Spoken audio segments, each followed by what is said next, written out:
And then one day late in the night, some guests come and he is unable to feed them because what he had begged during the day was over.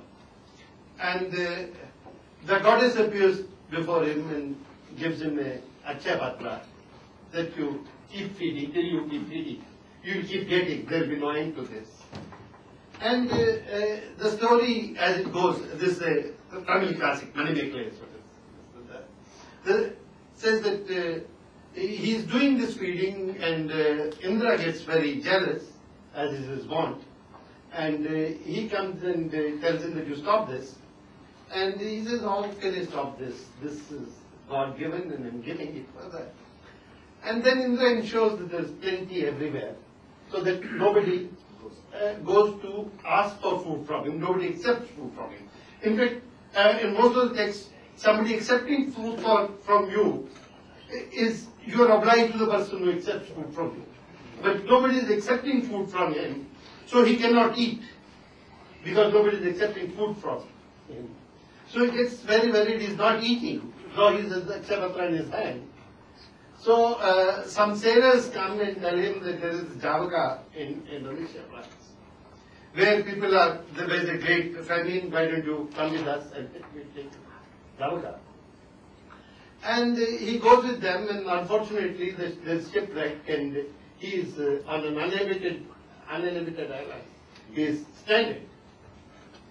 And this man is on an uninhabited island, he is having that Achha Patra in his hand. He can eat as much as he wants, but there's nobody else that he can give food to.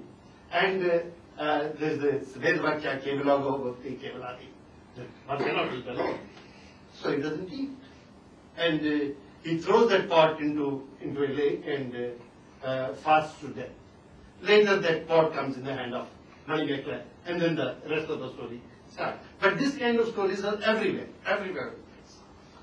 But if one is to look for historical evidence, what we have before us is the kind of inscriptions that will be there in the Tanjavur, the great temple of Tanjavur, the Brihadeshwara temple, where the kind of production they are talking about, per hectare production of paddy that they are talking about, that seems enormous. It's a very large number. And if that production was there, then it was certainly a society of plenty. And most historians agree that what is written on those inscriptions does correspond to fact. And we have looked at the production in some 2,000 villages of Chengalpet in 1780. And this is a difficult time. 1780 is a very difficult time for that area. There is this French and the British armies going up and down and causing devastation. It's 1763-64 data.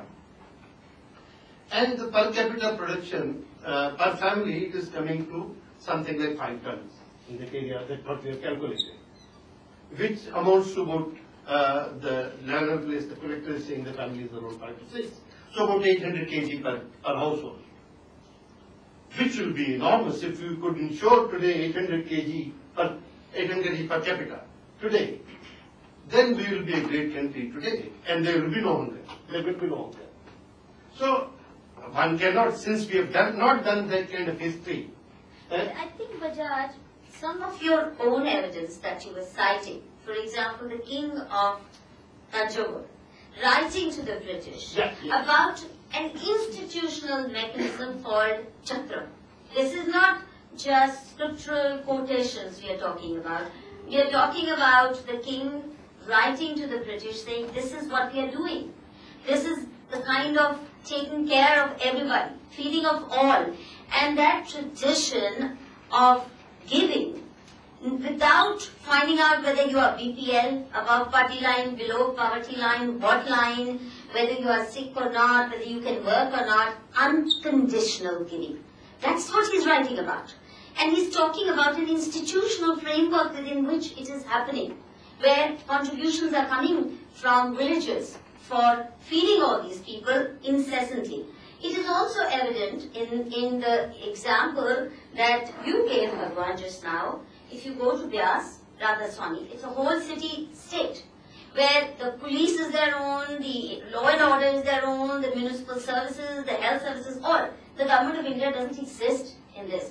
But every day, lakhs of people eat that. 10,000 at a time, every day. You don't have to pay a thing. If you want, you may, but it's unconditional, and it's also served as offering from God. It's not no obligation. So therefore, what you're talking about, food is charity, rights, etc.